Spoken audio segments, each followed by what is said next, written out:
This is where we hold them. This is where we fight.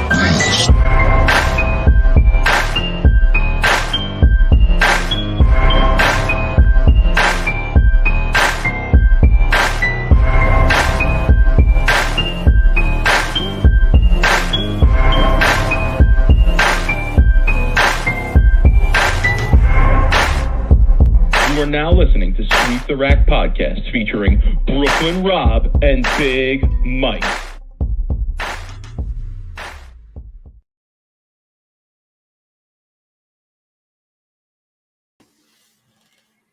Rob, what's good, homie?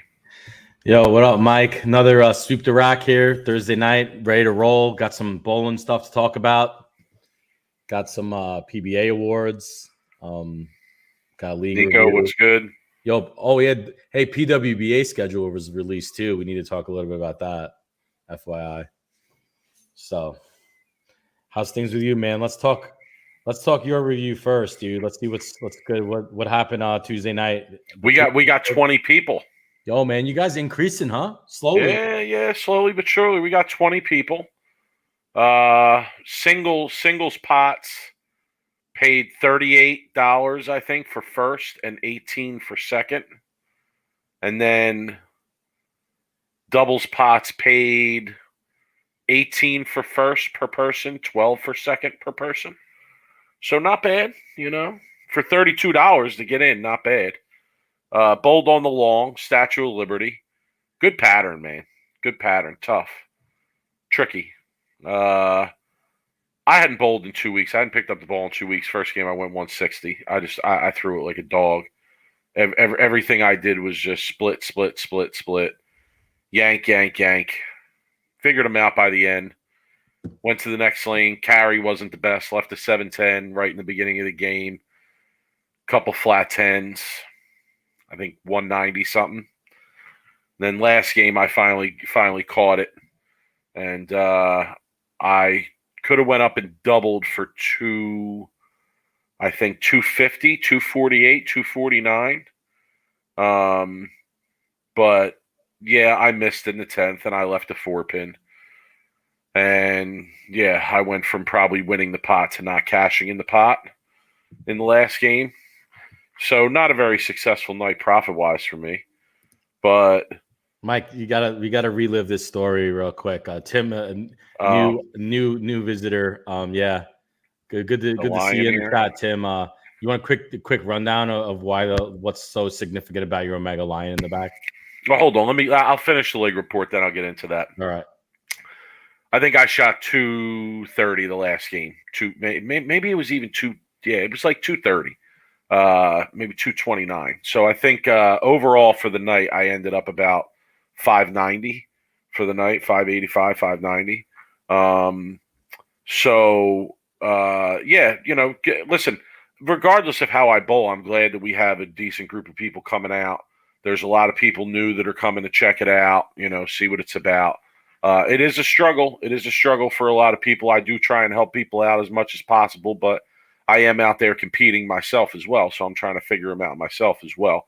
But yeah, I just, again, just trying to grow something week by week, little by little. Anybody in the local area that wants to come and check it out, come check it out. There's a few listeners of the podcast, Rob, that show up on the weekly. So, shout to those guys, obviously. And yeah, it's cool. It's cool to see it grow a little bit. But all right, the story behind my So, Rob, Steph here is one of the guys who shows up every week, and he's pretty new to the sport, right? But he's into it. He has a decent roster of bowling balls, two-handed, throws it okay, but kind of knows how to think out on the lanes. And I've been helping him out a little bit, and he's been bowling pretty well. He's been winning some money at these weekly sessions because his average is low, but he's able to shoot 190, 200 now. And he's been bowling pretty well. So that's one of the people that I'm talking about in terms of, growing a group of people who are interested in that side of the game. Let me ask you in regards to the Tuesday Night League. So if I have a 160 average and I bowl your deal and I continue to bowl 200 every week, But let's just say I go back to league and I continue to shoot 160. Does that? But you're bowling real well. Do you raise average after a week, or he just keeps coming in with the same average? Yeah, no, you're re-rated. Once you get 9 games, you're re-rated every week. Fair enough. I was just wondering. Yeah, once you get 9 games in, you are re-rated every week after that you bowl. All right. Gotcha. All right. That's so cool, yeah, though. I mean, how much more fair can it be? And you can go down too. You can be re-rated and go down. Yo, my man's getting re-rated. Yo, you gotta throw up a few weeks, man. Average management. Don't say that. No, what you got to do is you got to bowl better. You got to step your game up. You got to make that extra spare, throw that extra strike, and bowl better. Not if you want to win. Oh, stop. Oh, would you stop it? Okay. All right. So let's hear about the Lion, man, real quick. All right. So, yeah, the Omega Lion behind me, the story behind it is that the ball cost me $9,999 because there was a strike jackpot at Baker Lanes in South Jersey in Cherry Hill, I think it was, on Cutbirth Boulevard. It's no longer there, but Baker Lanes, and I used to whack this place. I mean, I pretty much I considered myself to be unbeatable in this place pretty much. So used to whack this place, and they went a whole winter season without the strike pot being hit. And it got to $9,999. They stopped it and started a second one so that whoever hit the first one wouldn't have to pay taxes on it, right? It wouldn't have to be reported. Look at that. 10 grand. Work smarter, not harder. Yeah, so this was probably around the year 2000, maybe 1999, 2000, something like that. And me and Joe Paluzik decided to bowl that league. It was a 6-game doubles league, just for the opportunity to hit this strike jackpot. So we went in, and early on it was like 12 strikes you had to throw over 3 games. Actually, it was 13 the week that I had a chance at it because you had to get the second one in the 10th, the third game. So I got the first 12 strikes that I needed, and I was going up to throw the second one in the 10th using an Omega Lion. That's where the story's going. And I left a ring 10. It was probably like the best shot. It was crazy. I would throw the same shot again. Can't believe that I left a ring 10. And I threw the ball off a bridge on the way home because I was so fried. I was so fried from because like strike jackpot, if you don't know, you don't get anything. There is no second place for getting close. So it was either $9,999 or nothing. The guy in the snack bar gave me a free water, but I got to be honest, it didn't really make me feel all that much. So how'd you get the line back if it was in the So years later, to remind me of this event, Paluzik got his hands on an Omega Lion and drilled it for me and gave it to me. And I kept it. So nice. Okay. It's a reminder of that event. So that's a bad reminder. So that's not really a trophy. That's no, but you know what? It's also a reminder of like how far I've come because quite frankly, 10 grand, I don't even look at as that much money these days. So I know, but bowling, making that much money bowling, it is. Yeah, but like back then, I mean, oh my God, 10 grand would have been life changing to me back then. Oh yeah. Maybe for the worse. And my car broke down earlier that day. My car broke down. So I'm like miserable. I'm getting closer and I'm like, oh man, if I win this 10 grand, like I'm running home and I'm just going to go to my parents and be like, yo, I want to go out and buy a car. Like, let's go buy a car, free car pretty much. Crazy but no good. But all right. So my league week was good. I shot like maybe 585, 590, something like that. I'll take it. I didn't win anything, but that's all right. We continue to build. We continue to grow. That's the point. Cool. Well, good job, man, with that. Hopefully maybe you can start getting some 30, 40 entries. Would be pretty awesome. All right. How about you? I mean, we bowled the last week of the split. We were in like 3rd or 4th place or 5th place, but it was a tight race. I mean, we bowled a good team, but we bowled really well. And we took, I think, like 29 out of 35. We ended up losing the split of the league by like 5 points. We climbed the second. Personally, I think I've kind of figured them out there, even though my carry still sucks. I shot like 710. So I'm starting to get better. I'm starting to get into my like league where personally I know where I can be 650 to 700 is pretty much where I think I'm going to be in that league, just because of how bad the carry is, bro. Like the first game, I mean, I go double, 10 pin, 10 pin, 7 pin. Like it's just nonstop there. Yeah, you sound like a real house bowler. 720 couldn't carry. I mean, that's what it is. I mean, I'm not gonna get excited about it. It was though, because the first game was a 216, and I didn't miss the pocket. So yes, like I could have bowled 750 if I. But look, that's where we are in the league days, right? But look, like I still want very competitive. I want to win. My team is very good. We want to win, and we just barely missed it. So I'm starting to use a reality check. Put 1,000 on it. I know where my hand needs to be. The funny thing about it is, and look, I'm not going to go in too much of a league review on a house shot here, but like, if my hand comes a little bit around the ball, I 2-pin every shot. But if my hand is in back of it and is behind it and I'm firm with it, my ball looks good going into the pocket. So I don't have a lot of room to make a ton of mistakes, honestly. If I throw it, good. No, I actually don't go into brackets. Robert Hamilton in the chat wants to know, did Rob win any brackets? He forgot the word handicap. Did Rob win any handicap brackets? No, I'm 213 right now. And obviously by the end of the league, I'll probably be around 220. Right. So handicap's what? 80% of 260? Yeah, right. No, it's off 230. Okay. Next week we bowl Josh Blanchard's team, and so I'll be bowling Josh Blanchard next week. Oh, let's live stream that. Let's get that live stream. Can we get that live stream? Somebody out there? Nobody wants to watch my league. I'll end up on. I want to watch that. I'll end up on worst of the week at some other podcast. No, I definitely want to watch that. You against Josh Blanchard. He's averaging on a 10-pair house shot. Well, here's the funny thing is he's averaging over 230. So he's going to be giving me pins. He's going to be giving me like. Oh, and you're getting pins? Oh my God! Somebody live stream this, please. He's gonna be giving me 15 pins a game, but he's probably still gonna beat me. I want to root for Rob while he's getting pins against Josh Blanchard. He's still gonna beat me.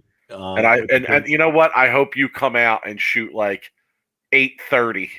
I do. I hope you shoot 830 or better, and he puts up a decent number, and he has to give you pins. You're shooting 830. That's what happens. I mean, when the competition is better, you always bowl better. So I'll probably just tape it, and then let's chop it up and edit it. How about that? Because you're right. I don't want to sit and watch you bowl a 3-hour league session. That you're absolutely right about that. We just need the highlights of that taped. So just can we get some highlights of this league session? I'll see what I could do. I'll see if I could set something up and get some content together. I'm not promising anything to anybody though. Oh my goodness! Yeah, all right. They got a good team though, man. Like they got like some players on their team. Like they're literally. I don't think they get any pins, so they're going to be giving my team a bunch of handicap. So it'll be fun though. We'll have a blast though. I know there'll be some shit talking for sure. So. But yeah, so that's my league review, Mike. This is a fair point by Nico in the chat. Rob bowls in a Bolero center, and the Wi-Fi networks in those places are terrible. Well, Nico, terrible. So I got right. What's with that? Why does every Bolero have terrible Wi-Fi? What's the word on because that? they don't want to. They hug the good Wi-Fi for themselves, probably. Is that what it is? Funny story when I was practicing. So funny story, when I was practicing in the summer at Bolero, I downloaded the Lane Talk app, right? Because they would do free tournaments, and you would just, log on, you'd bowl, and it was like pretty much like almost, I would imagine, like free money in a weird way, but it never worked. It never worked for me. And maybe I tried it like 5 times and maybe worked like 2 to 3 times because it wouldn't keep my score. Like it was so frustrating. I just stopped doing it. And I have a feeling it was because of the Wi-Fi at Bolero. But yeah, I don't know what's up with their Wi-Fi. Let's see what's going on with some of the chat here. A lot of conversation here. Rob Hamilton, 4-pin cost me $3,000 for the strike jackpot on the second ball in the 10th. Man, that still burns people's asses. 10 grand, son. 10 grand. Come on, man. Yo, Stephon bowled his first 300 today, FYI, man. He Stuff. did. Yeah, it was in practice. It was in practice. Still, man, And it's still accomplishment. Don't matter if I'd hold and him on, on. and on house, and probably on one lane. But that's all right. Big Yo, shouts, big shouts. I'm not hating. I'm not going to be a hater. Yo, shouts to my I'm just guys in kidding. Hawaii. I can't pronounce your name, but it looks like a bunch of smiley faces. So, Aloha. Might be one of my students trolling us. Who knows?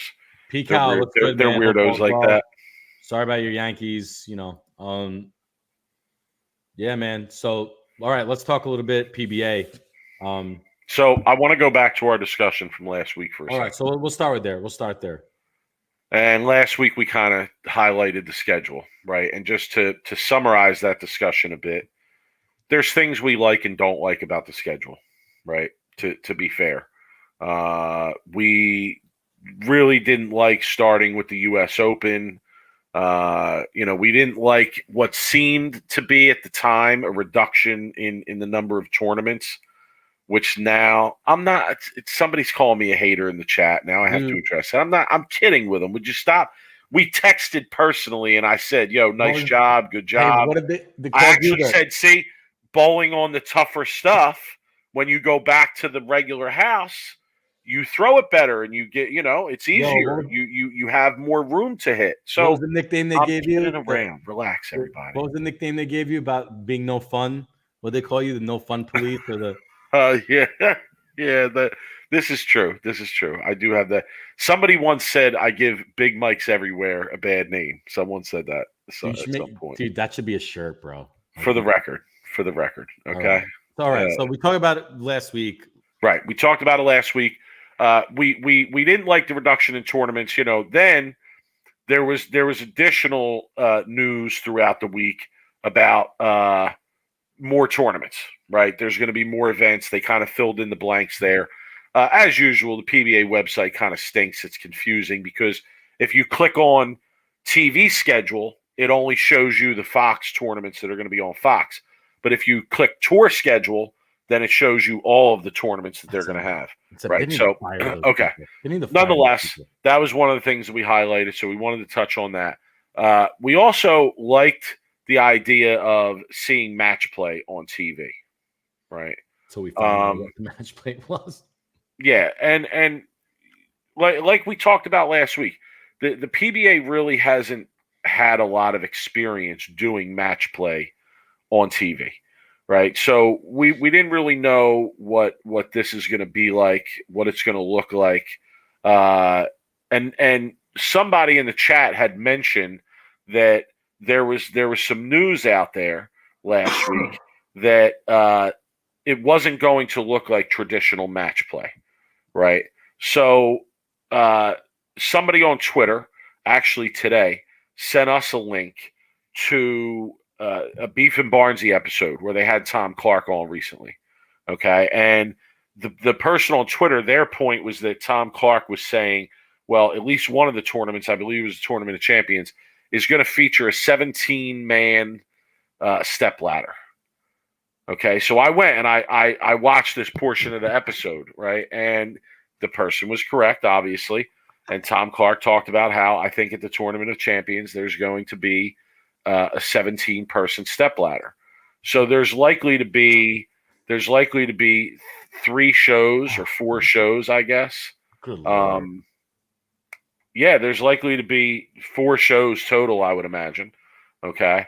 And when I really saw this and confirmed this, my first thought was just like, how uncreative. Like, really? Actually, you're writing an article, or soon it's coming out, I guess. When's it coming out? Did you send it to Jeff Rickles or no? I did. Yeah, Friday. Okay, so all right, so it's probably going to be out tomorrow, right?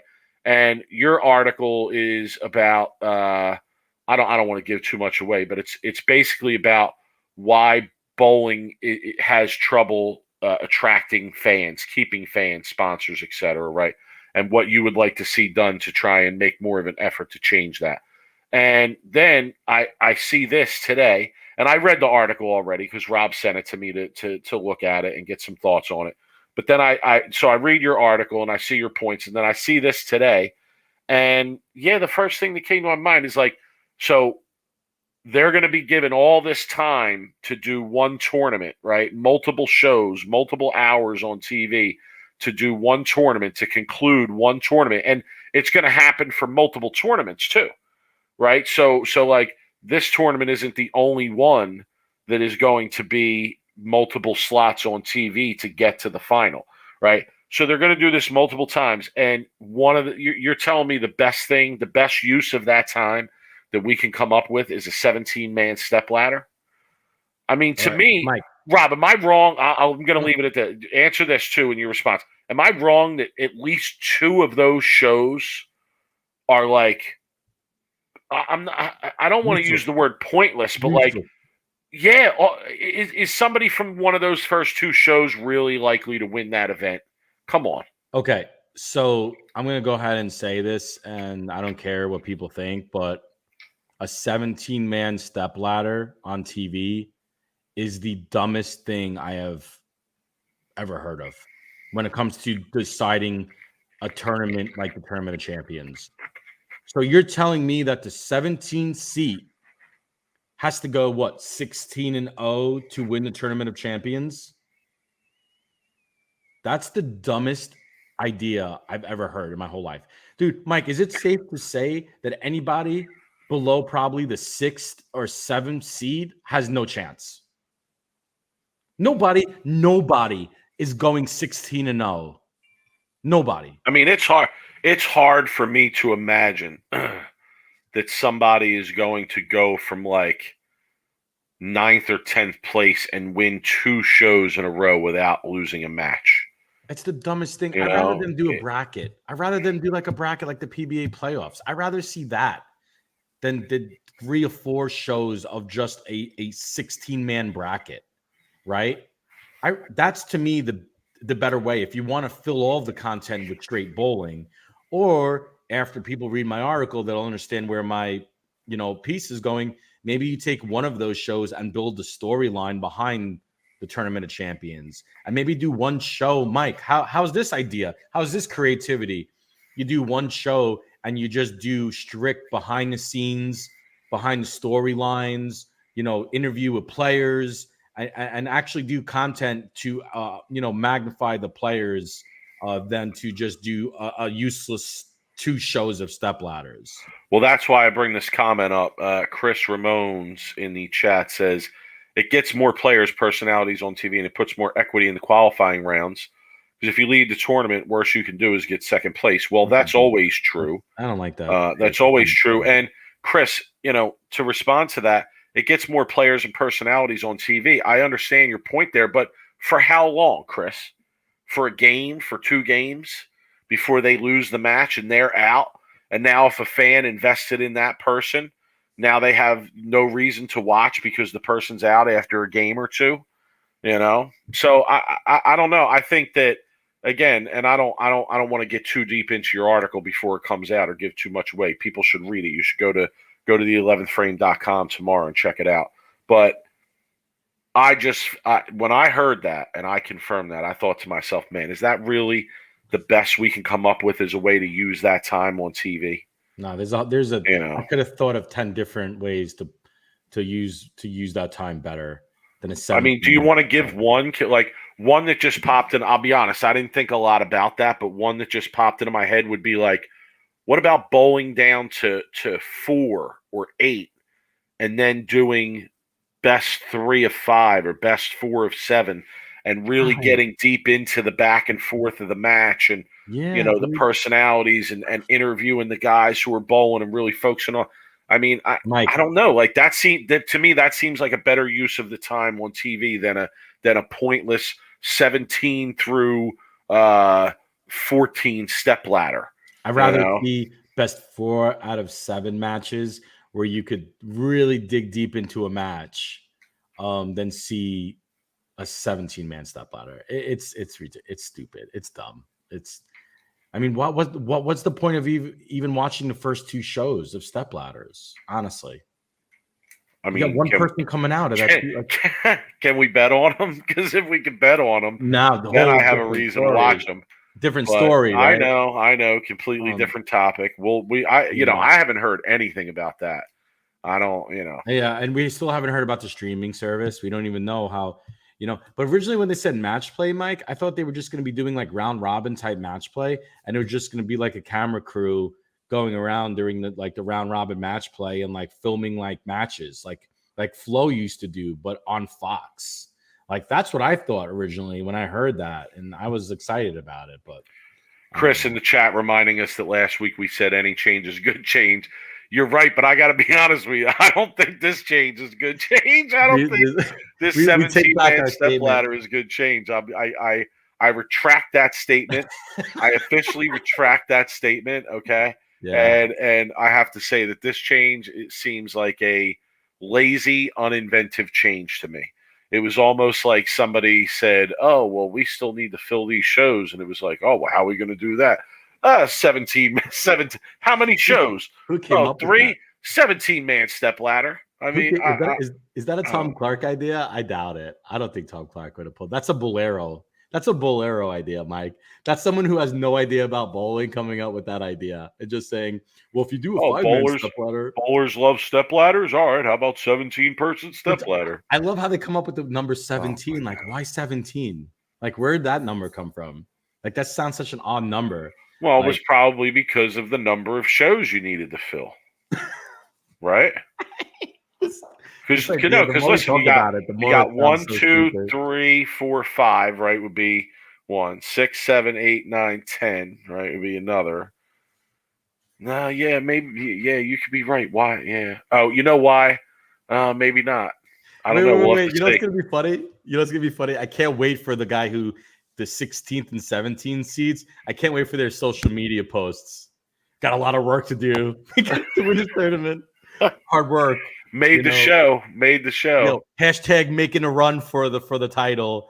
Have to climb the ladder 5 times in order to win. I mean, imagine the cell at the end of the first show to come back and watch the next show. Player X just made it through the step ladder. Tune in tomorrow night to see if he could beat another 5 people straight. Oh, they're gonna tell Rob Stone's gonna be all up in that shit, right? Can he run the gauntlet again? Find out tomorrow. Like, it's just, I don't know. I mean, the Masters idea. I like. They're gonna redo the Masters show and possibly bowl a double loss final for the number 1 seed. So that I'm cool with. I'm cool with trying some different stuff, but a 17-person step ladder, I don't know. I'll pass on that. That's. I'll still watch. I'm still going to watch. But please, can we get it worked out where we can bet on a real betting platform, please?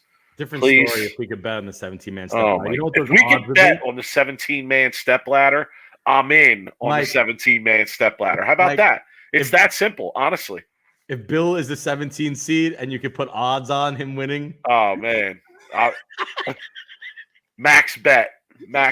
What's the max bet? Dude, on Fox Bet it would be like $3. Mike, what kind of odds would you get though? If you were to make odds for him to climb oh my goodness, a 17-man ladder, what kind of odds? They're astronomical. They're astronomical. I don't know if it could be done. I really don't know if it could be done. Can it be done? Can someone climb a 17-man step ladder? No. I don't think so, man. I don't know. It's impossible unless the only way it could happen is if one lefty makes it and 16 righties make it, and the left is walled and the right's on U.S. Open. That's the only way it really could happen. It's crazy. The odds on that that's basically like a 16-leg parlay. Bill's getting shit out about sports pal balls. Bill might have to go to 16 matches. He might have to go to 10 pounds. Yeah, true. Dude, that's not stupid. Whatever. That's almost like a 16-leg parlay. Exactly. You know what I'm saying? Like you're picking the same person to win. I mean, so what's the odds on it? Could someone go right now in the chat room and try to put a 16-teamer in and give us the odds on that? Could you imagine what the odds would be on picking every match correctly? Yeah, you'd be in the entire step ladder. Oh, you'd be a million, right? Like you go through all the matches and you pick the winner of each one correctly, all the way down to the last match. It's impossible. You have a better chance of winning the Powerball, the 1.9 billion. Do you though? I don't know. You're close. You gotta be close to that. It's stupid. The story of it is stupid. I might being a little bit exaggerated here with the Powerball comparison, but see, this is. I know I harp on this so much. I know, but this is why bowling needs betting, because you can actually say you want to do a 17-person step ladder. Now a viewer can pick it up anywhere they want in any match, and create a parlay of, oh, this guy's hot. Oh, he's winning. Okay, I think he's going to win the next 2 matches. I think he's going to win the next 4 matches. Whatever it may be. This is why we need betting so badly in bowling. I know. Okay. I mean, obviously, if they're live shows, like, the whole thing is just stupid. But you're right, though. You're 100% right. If you throw in betting, you change the whole game of the 4 shows. Emerald said in the chat, what about Belmo in the last spot? Would we take Belmo in the 17th spot? Anybody. No, I don't think. Nobody. I do not imagine it as possible that someone would run a 17-person step ladder. But you're talking about a field like the Tournament of Champions, okay? This isn't where you're throwing in 500 amateurs in a pool with a pro like Belmo. This is the best in the world. If you have to bowl a Tournament of Champions, you have to win a PBA title, right? This is 17 titleists, okay? This is the point of it. If it was the high roller, and you throw in Belmo maybe in a sports shot with a bunch of amateurs and house bowlers, right. On a sports shot or U.S. Open, yes, I could maybe see that happen, right? But not in this environment, right? No. Oh, anyway, speaking of Belmo, Mike, hold on. We have to talk about this just for a second. Derek Lavelli. Oh, I love it. Chat, it's like football. Asking. Would bowling, if betting becomes a major part of bowling, would bowling become fixed? People bring this up to me a lot, and my answer is usually the same, and it's that, and a lot of people tell me I'm wrong on this too, and I could be, maybe I am, but my answer is usually that the guys at this level of the game, I think, respect the game too much to engage in that kind of behavior, and like fixing it. No, see, this is the way a lot of bowlers react. Like, everybody's so cynical, but I don't know. I mean, you're talking about if somebody got caught doing that, they're blackballed forever. They're done forever. Pete Rose in it, right? They're done. And like, I don't know who's going to risk that. I can agree with you, though. I'm just giving you shit. Right. So that's usually my answer to that. Essentially, like, if I don't know, let's just give an example of someone like, a top 10 pro, right? Yeah, maybe. This is someone who knows what they're talking about. Yeah. If they're talking about Bob Perry anyway. But all I'm saying is, like, yeah, maybe like back in the 70s and 80s that would have been a problem, right? But I think or 60s, I should probably go back further. I think, though, this day and age, is a top 10 PBA pro willing to be a lifetime suspension on his career to maybe essentially make an extra 5 or 10 grand? Now, if you're able to make millions on a sports book bet and like you can in the big sports, I could see it happening if the money got that big. But look, like, the problem, the reason why you get that argument is because the bowlers aren't making a lot of money. They're making, their average salary is like 30,000 to like 60,000 a year, right? So if you give a pro who maybe has made 35,000 last year an ability to throw a match for $1 million bet, yeah, it would happen. And I think that's right. That's why the betting limits are small, because Steve P saying betting limits would be small in the chat. That's a fair point. But like, at the same time, are there a lot of bettors out there? And I know there's some on bowling, right, that are betting huge, especially on bowling. Like, I would imagine most people that are betting on bowling are going to be betting somewhere in the 1-digit to 3-digit range, right? Now we have put a couple 4-digit bets on bowling matches, as you've been able to gamble a little bit. But I definitely think that we're the vast exception to that more so than the rule. You're not going to have, and if you do have action, it's going to be spread out all over the place. it's not going to be one person coming in with a $50,000 bet.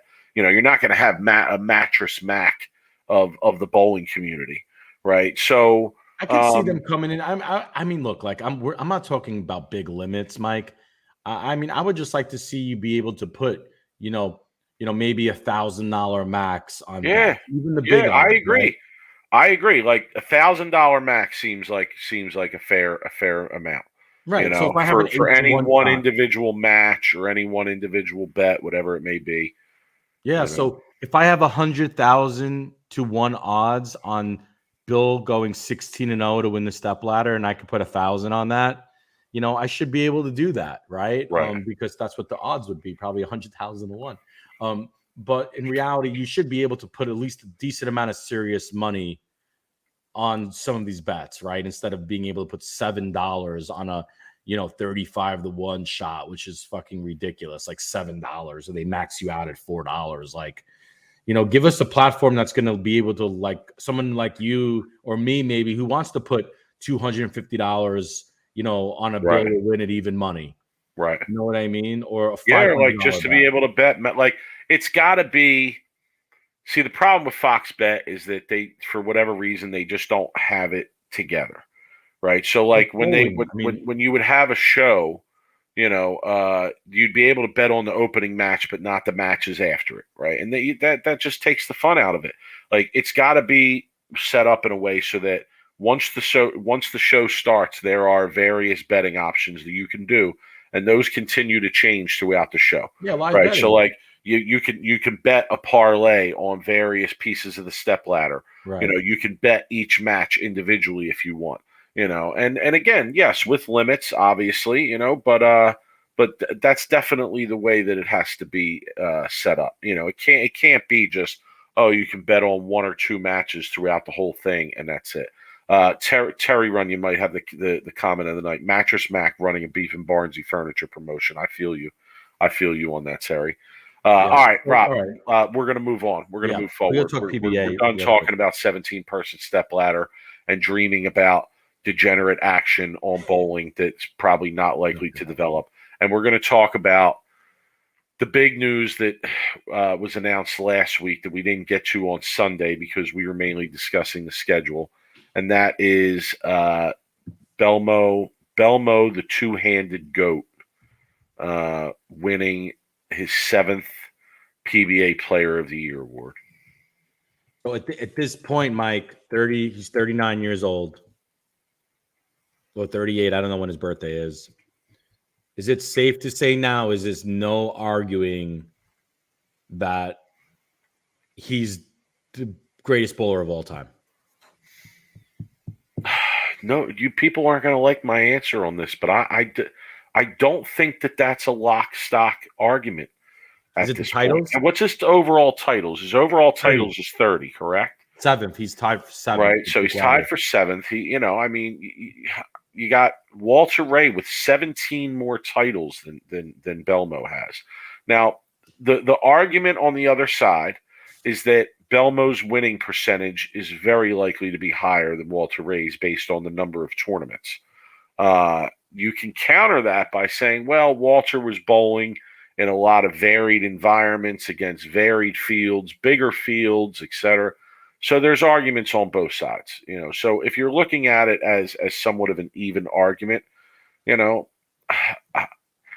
know. I think he's got to win some more titles in order to be considered, the title of overall GOAT. 17 titles between him and Walter Ray, in my opinion, is just too much. There's even other greats who are above him, like Parker Bone has more than 30 titles, right? Norm Duke has more than 30 titles. So, like, I think he's going to have to win a little bit more and surpass some of those guys. Okay, I know that over the years, like the field goal posts have been moved, and we now care more about majors than we do about overall titles. But the conversation for a very long time was about overall titles, and personally, I look at overall titles. I obviously might vault him up the list a few spots because of the majors. And if you're calling everything else even, then yes, I would give it to him because of his record in the majors. But I'm not going to sit here and act like, oh, well, we're just going to forget about the conversation of overall titles. Go ahead. Okay. So here's my next question on that point. He's 39 years old. Will he beat Walter Ray's title record? Will he get 17 or 18 more titles before he retires or leaves the PBA? That's a tough question. Because like Belmo is almost Tom Brady like in a sense that I'm afraid to doubt him. You know what I'm saying? Like I really am. Like he's not somebody I ever want to bet against. He's not somebody that like I ever want to doubt that. Oh, like yeah, that's not going to happen because he's constantly like doing things that you don't think are gonna or that he's gonna do or are gonna be done. So here's my thing, right? But 17 titles is a lot, especially for a guy who lives on the other side of the world. That was my point. Is we don't know what his schedule is going to look like, right? Yeah, we don't know and you don't know how long he's going to bowl. You know, we could sit here and assume that he's going to bowl until he's 50. Ronnie, what up, man? We could sit here and assume he's going to bowl until he's 50, but that might not be the case. That might not be the case at all. And if that's not the case, then that really severely limits his chances of doing that. Nico, but if he wins 5 a season, he'll get there. Nico, 5 a season. He'll win 6 more Player of the Years if he wins 5 a season, which who knows? He might win, you know. I mean, so we'll talk titles, right? Is he going to get to 18 more titles by the time his career ends? Look, if I'm betting, I would say no.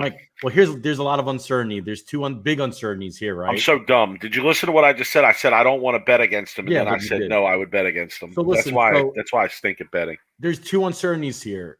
Is how much longer will he travel overseas? Why we talked about that, right? Is he going to bowl not until he's 50? All right, listen. So uncertainty. You don't know what his schedule is going to be. You don't know how many tournaments the PBA is going to be putting on a yearly basis, right? You know, right now it's a good schedule, right? But we all know how corporate America is in Bolero. You know, all of a sudden they could take away half of the tournaments next year, right? You don't know. There's no certainty with the amount of tournaments that the PBA is going to put on every year. The other big uncertainty here is two-handed bowling, right? Nobody knows how two-handed bowling is going to look when you're 50, when you're 45, when you're 55, when like you don't know what that's going to look like. Is he going to have a ton of physical issues, you know, because of all the two-handed bowling on his knees, on his legs? You know, I mean, you don't know. He could be physically stronger than everybody at 50 or 55. Nobody knows that because you're in uncharted waters at that point, right? I don't think Walter Ray does it right now, but Walter Ray wasn't doing it his whole career. You know what I mean? So I'm just saying, look, there is uncertainty. Do I think he gets to it? In my opinion, I think he does. Because really? I know Belmonte, and he's going to get a bunch of titles in the next couple of years, right? We know that. Dude, he is going to want that record, okay? He doesn't care about the money anymore. He doesn't care about – he wants to get to those titles, believe me. So if I set the over-under for number of Player of the Year awards that he wins going forward at 2.5, well, why are you saying that? I mean, if what you said is true, then he's absolutely going to win more than 2.5 Player of the Years. You don't know how much longer he's going to be bowling. I mean, look, like Norm Dukas bowling was on the tour. Oh my God! Well, he ain't going to win 17 titles in 4 years. No, but he's 38, 39 right now. If he bowls into 50, 51, 52 years old, essentially he's bowling for what, 13 more years? You tell him he's not going to get 17 titles in 12 or 13 years? I don't know. I think oh my God, there's so many questions involved in that. I know, it's such a good conversation. Right? What will the professional tour look like in another 6-7 years? What's it going to look like in 2 years? It's going to transition to a majority of two-handers. Oh yeah. Right? And how's that going to impact him?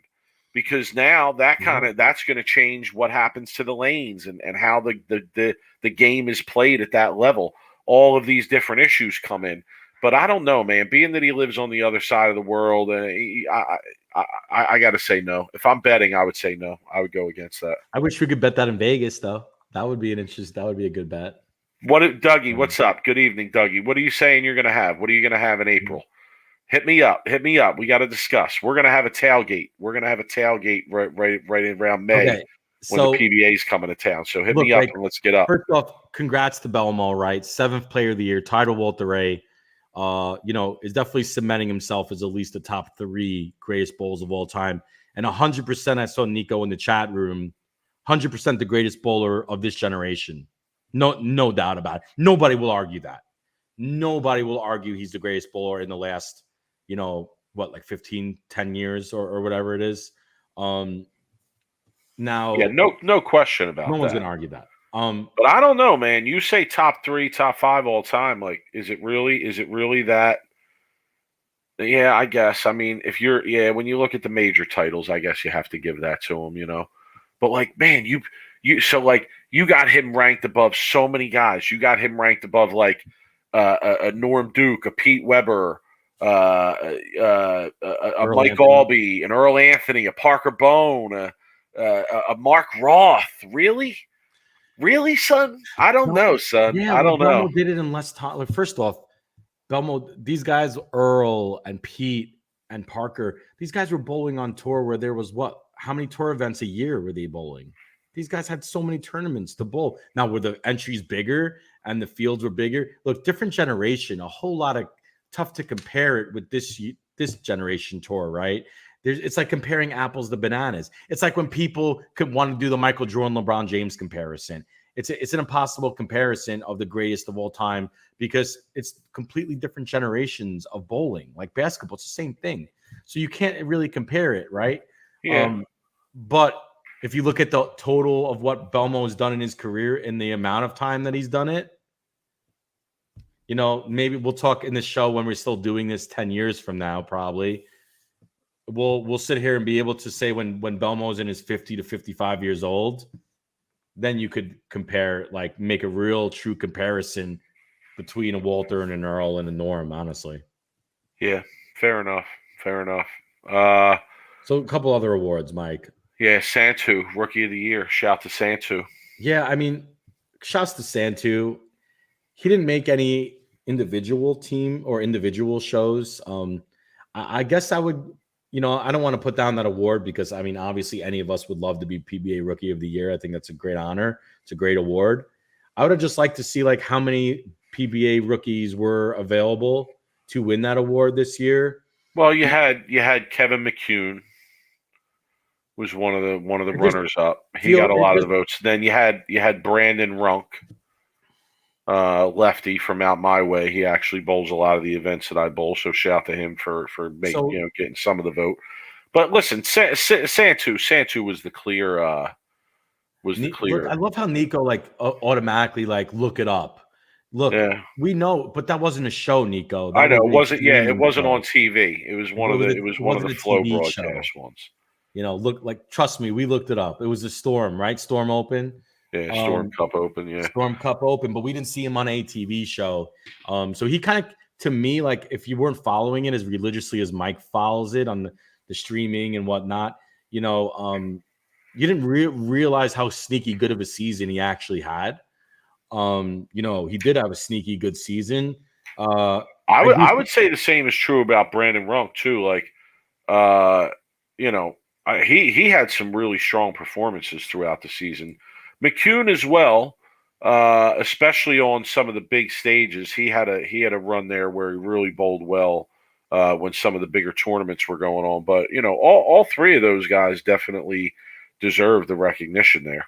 I do feel like he's at the point right now. If I was going to give a breakout player of the year next year, I'd probably put Santu in the top 3 of a breakout season next year, this coming season. I could probably think of some other players that will have breakout years. I've been waiting for AJ Chapman to have a really big breakout year. It's so hard. It's so hard to beat those established guys. No, yeah, You know, it it's is. it's So so hard to break into it that is top rung of like top every 10. every week threats. Always there in the majors. Your Belmo, your Tackett, your Simo. Kyle. Yeah, Kyle. It's tough. It's tough to break into that bracket. So I like, do feel like he's got the physical talent though to do that. With the way the game is played today, Santu. I do.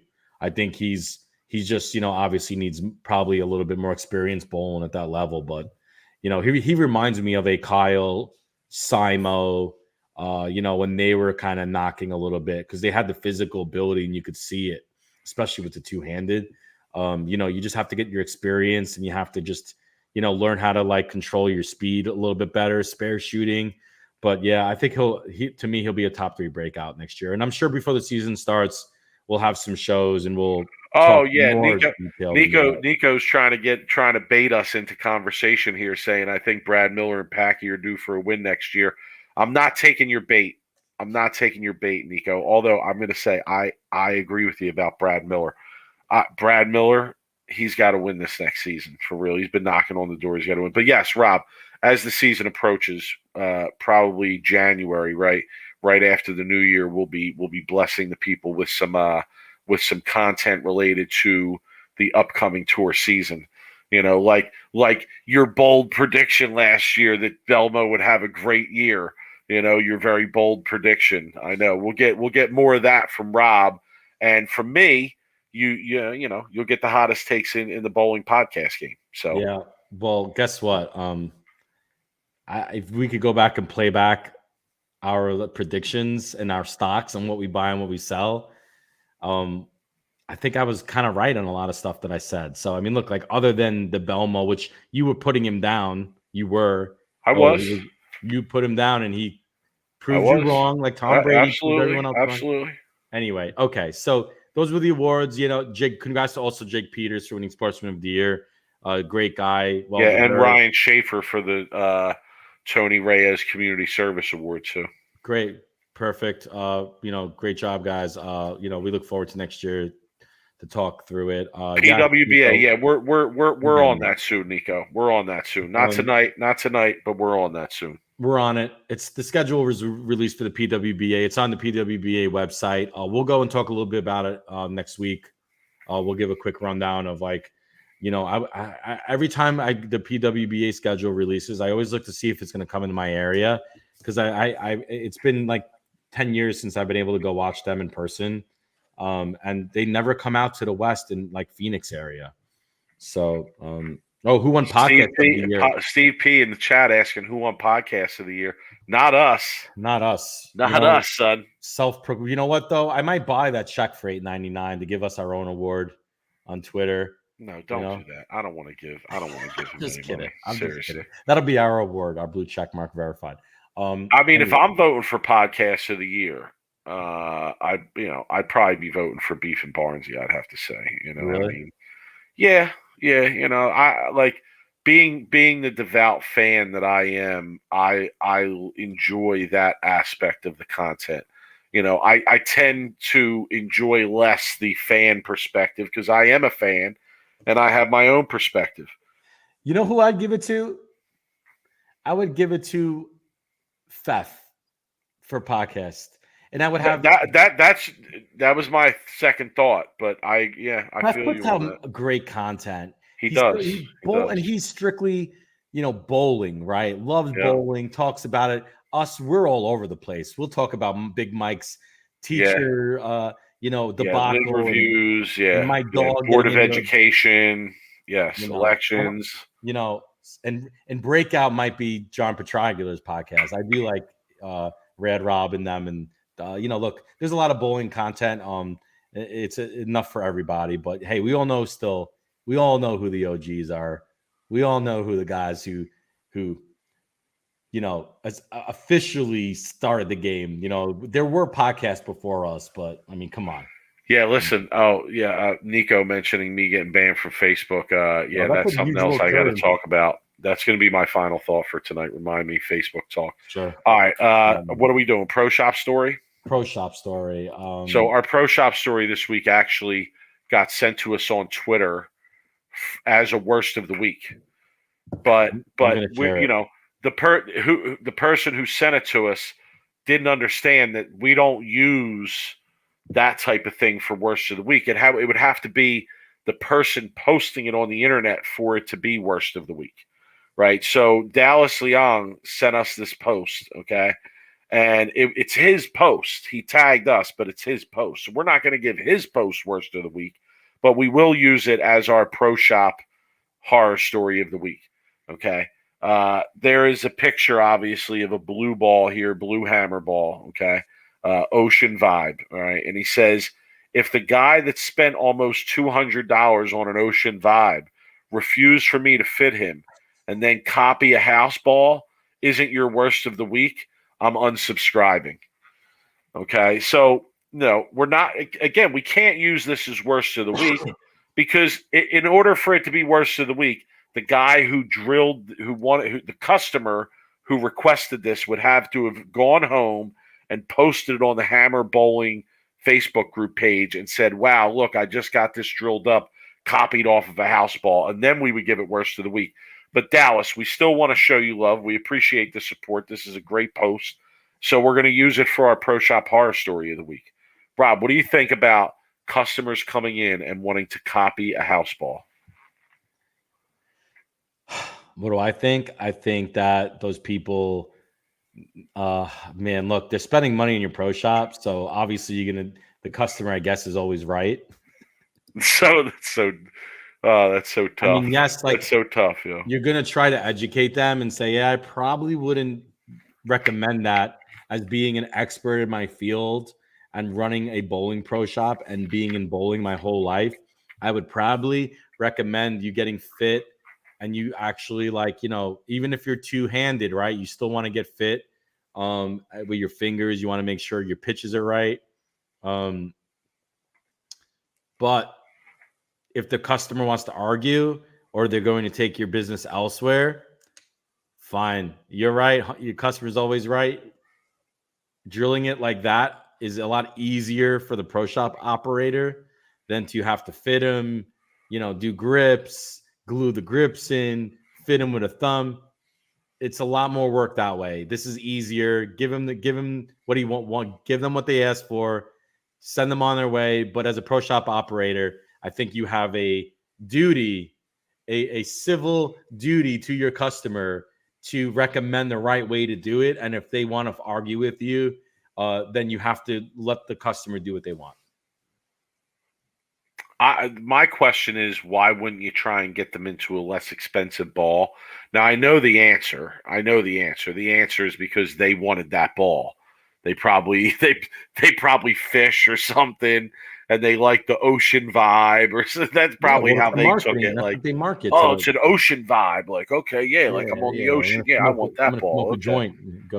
Yeah. So I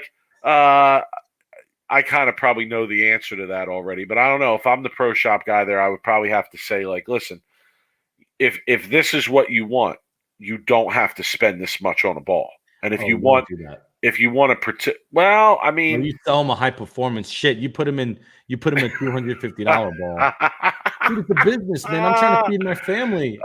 You're terrible. This guy ain't coming back for me. This guy's drilling the ball for a house shot. You think he cares? This guy's gonna be using this ball for 5 years. He's gonna resurface it 15 times. Yeah, but you could just crack. He's still gonna use it. No, he ain't ever gonna get it resurfaced. You could easily sell the guy, a plastic ball or like a tropical storm that's going to be much less money. Why, right? And well, because that's way more what he needs. It's too nice to run a Pro Shop. Look, like I said, you don't know if this guy's going to become a regular, if he's going to come back. If this is his first time in here, you might tell him, you might say to him, hey, look, you might be better off, maybe tropical storm, whatever.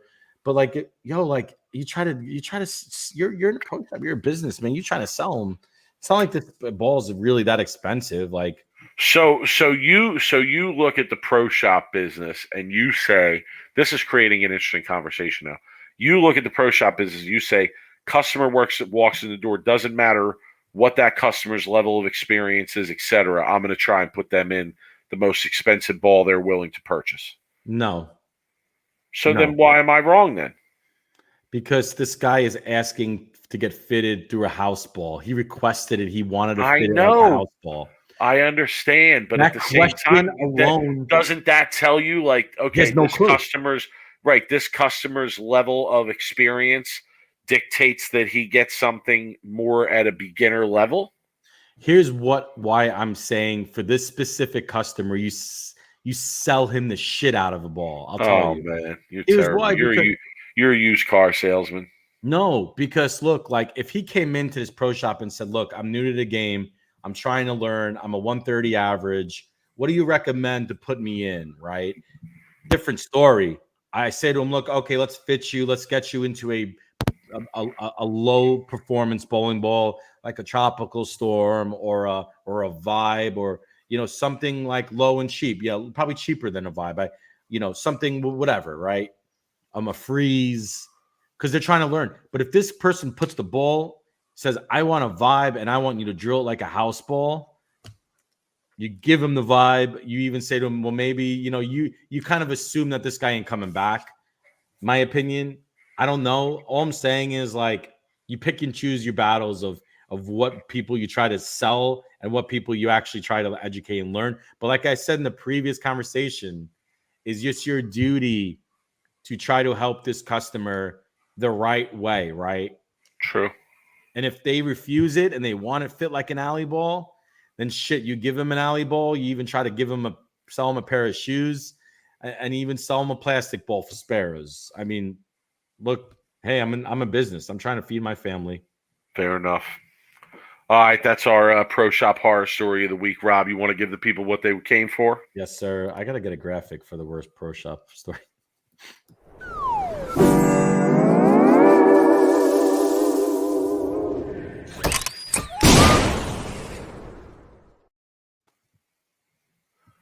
All right, you want to go or you want me to go? You go ahead. I gotta pull mine up here real quick. Oh my God. So sometimes Instagram suggests gold to me. Okay. Sometimes worst of the week just comes to me when I hit the little magnifying button on Instagram.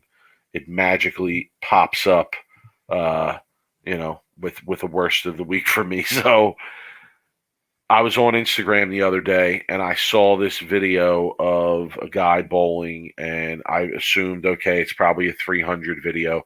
And dude's arm swing and arm were just all over the place in the back of the. I mean, it was like this. It was crazy. So I was like, oh, I gotta click on that. So I click on it, and it gave me my worst of the week. So my worst of the week this week is going out to the whole Instagram page of Joe Po Grips. Joe Po Grips. I was not even aware that there was a bowling grip called Joe Po Grips. Okay. But there is. And they have an Instagram page. And you all should go there. If you're on Instagram, you should all go check it out. Give them a follow. Okay. Joe Po Grips. All right. And if you look at their fourth post, on their feed, all right, this is the post I'm talking about, where dude with the crazy backswing throws the last shot of a 300, immediately slumps down, shakes his head, turns around as if like, I cannot believe that I threw it that badly, and he just absolutely murders the hole, shoots 300, and everyone is just clapping. He slaps it out. Everyone starts clapping. And I'm just like, come on, guys. What are we doing? Joe Po Grips. Why are we promoting that? Right? That's worst of the week to me, And I gotta say, this page looks like it's full of some patch piracy here. I gotta say.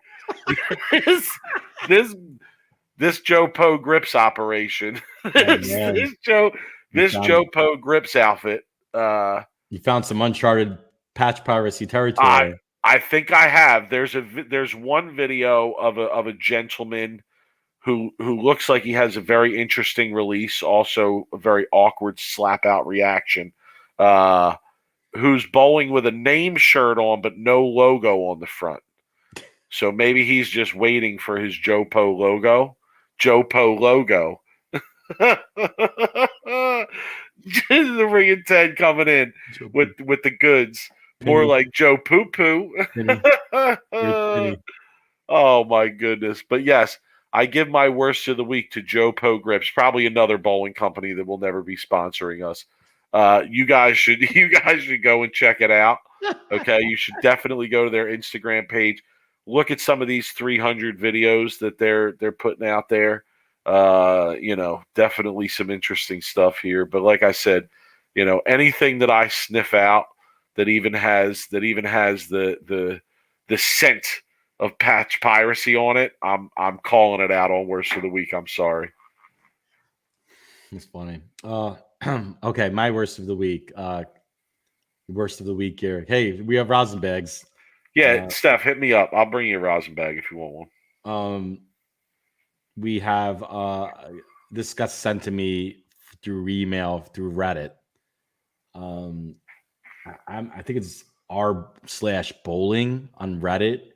I don't even. Yeah, I think your brother might be a moderator on there, or he might be the creator of that. I think. Really? I'm pretty sure. Yeah, I don't know. All I know is somebody posted my article on there, and I got trashed. I mean, I got trashed. Oh, wait till they post my article. For my article. Oh my God, people were so angry with me. So angry with me. I think more people might be. I understand. Prone to agree with me on my article than you, because you completely pretty much called 80% of the bowling population fraud. So I didn't go that route. I kind of did. You're right. It's all right though. But that's why we all love you, Mike. That's why you can't hold punches like that.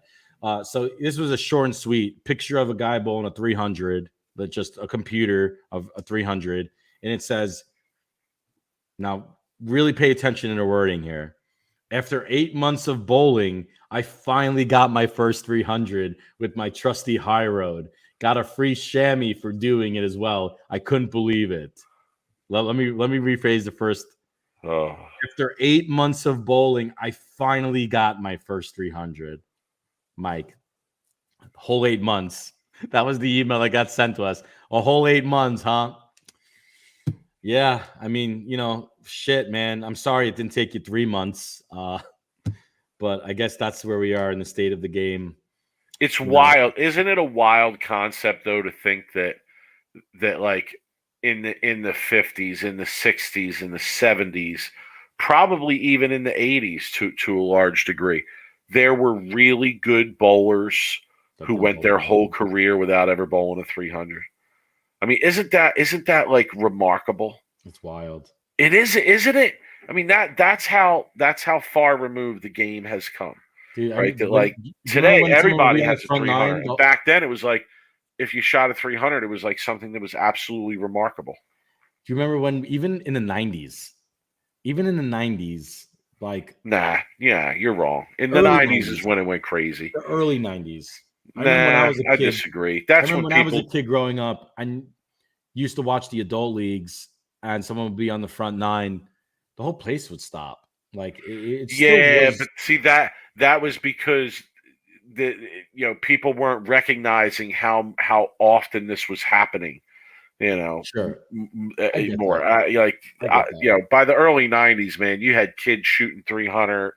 I mean, that was like JBT time for us. Basically, you had junior bowlers shooting 300. Agree with that, but I'm saying even in the 90s when it was more common than it was in the 80s and 70s, it was still looked. It was still there was still what's the word I'm looking for? It was still like people still looked at it. Admired it as an accomplishment. Yeah, no, I agree. Yeah, used to give you a ring, and they used to present it to you, and then after 99, 98 is when it got crazy. This is a fair point. If the guy from your worst of the week watched our show, he would have known last week to go out and get a scorpion sting, and he would have had it the next day. 2 months, he would have had it the next day. Did you Robert see Hamilton? If Mama Mia has the front nine, time's going to stop. Oh my God! If Mama Mia has the front nine, forget about it. Mike, did you see that the Storm post? The guy, but honestly, though, Robert, hold on, Rob. Honestly, I've read stories about 80-some-year-olds bowling 300. in their senior league. So like whatever, it is what it is. Yeah, what were you saying, Rob? Sorry, I You cut see you the off as post from always. Storm about there's some guy bowled 300s in a row. No, Yeah, that was could have been but when Storm right put a now? post.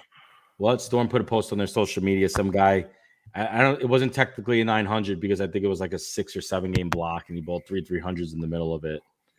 And they posted it, and I was thinking about you, about how you hate the fact that the bowling ball company is like post these like crazy ass honor scores. But it was one of their new Phase 5 balls, so Oh, of obviously course they it were was. fun to Of put it. course it was. So yeah, you need to drill that. You're gonna bowl 300s next week. All right, Mike. Hit him with it.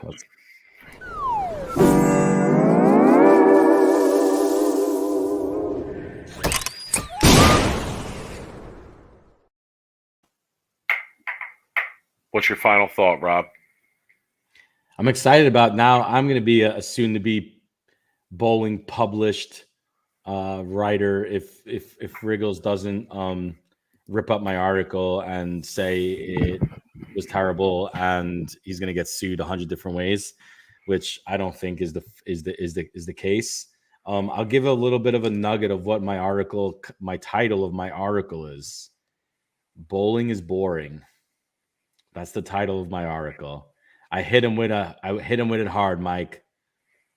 So if you want to get a good article about what goes on in my head about what bowling needs to do to bring it to the highest level of sponsorships and money, you might want to read it. And I also did have a WWE blurb in reference in there, which I know you were thrilled about. But they are technically the world's biggest entertainment company, and they're a $1 billion company. So yeah, it's a good article. I think it is, at least, and I can't wait for it to be released tomorrow or Saturday, whenever Jeff gets to it. We'll probably have more talk about next week. Rob, some info for you. It's probably not going to Nico be. wants to know when your next tournament is. Thanksgiving weekend. I'm bowling a team tournament with Wesley Lowe. And I got asked to bowl doubles, but 2 days in a row over Thanksgiving I'm not doing it. Jimmy from the Ringing 10 wants to know if I checked the grammar on your writing. Yes, I was one of the people that did. Robert Hamilton wants to tell you his final thought is you posting the picture with Bill winning the cheetah pattern back in the day. I got a third Shirt title. says it all, bro. Did you know that? I'm a PBA third titleist.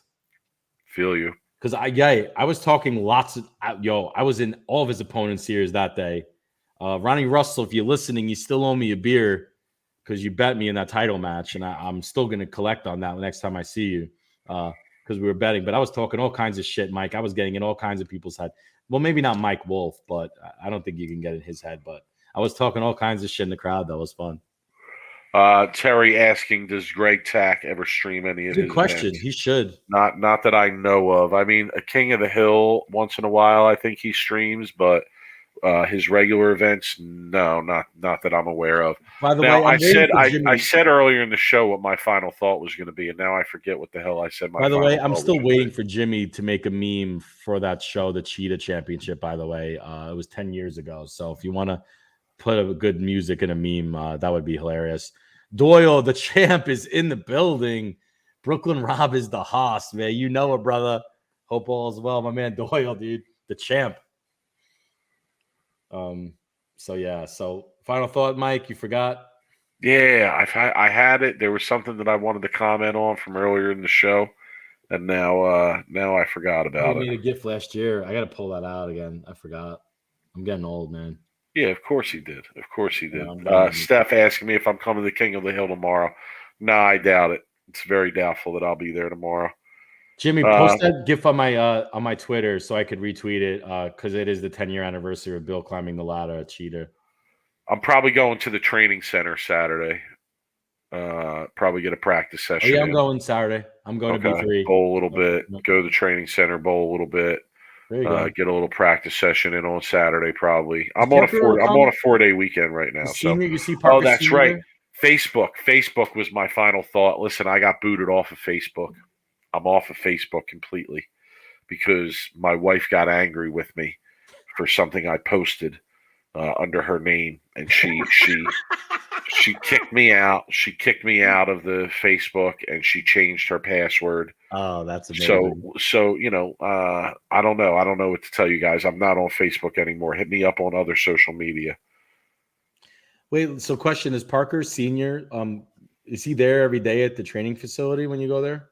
No, I've never seen him there actually. Oh yeah, it's just his kid. Is his kid running? His kids and Most of the time I haven't seen them either. It's usually Tom Russo, Matt Russo's dad, is usually one of the people there. Parker's wife was there the first time I went. Johnny Petraglia is there a lot. So that's cool. Yeah. All right, Mike. Well, it's been a blast as normal. Always. Yo, we appreciate everybody coming to join us, coming to join in the conversation. We're close to 1,000 subscribers on YouTube. We're at 945 or something. Oh, wow. Look at that. I know. Yo, I need everybody. Create a new Gmail. I don't care what you need to do. Just hit the subscribe button, like the video. I know everybody always says it. We never really ask. I'm asking. Just do us a favor. It takes 5 minutes of your time. We want to, continue doing this. Not saying we won't, but if you don't click the subscribe button, we're canceling the show. So, do that as soon as you can. We appreciate everybody tuning in. Thanks for joining us. Hit us up on social media. I'm at the 215 on Twitter. He's at Brooklyn Rob 11. Dude, Twitter's where it's all at, man. We always in kinds of shit in Twitter. Yeah, you got to come on Twitter. If you're a fan of this show, Twitter's definitely our outlet. I know there's a lot of negativity around Twitter these days, but we're only there to discuss the bowling stuff. So, and maybe some arguing with teachers here and there. And you never know, I might have a bad bowling take of the day, which always seems to be sometimes they're good and sometimes they're bad, but yeah, most of the time they're bad, but that's okay. I agree. I agree with what you said on Twitter today about your bad bowling takes. But all right, everybody have a good week. Rob, everybody have a good weekend. Enjoy, bowl, get out there, practice, start your own grassroots sport bowling thing. Let's try and spread this more competitive side of the game around. That's what I'm about anyway. You won't catch me on Facebook. Hit us up on Twitter. Hit us up on email, sweeptherack@gmail.com.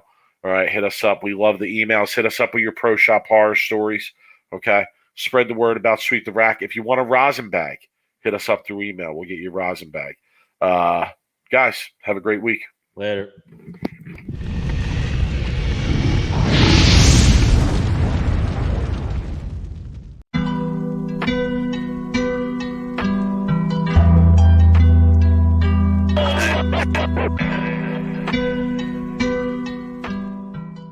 You are now listening to Sweep the Rack podcast featuring Brooklyn Rob and Big Mike.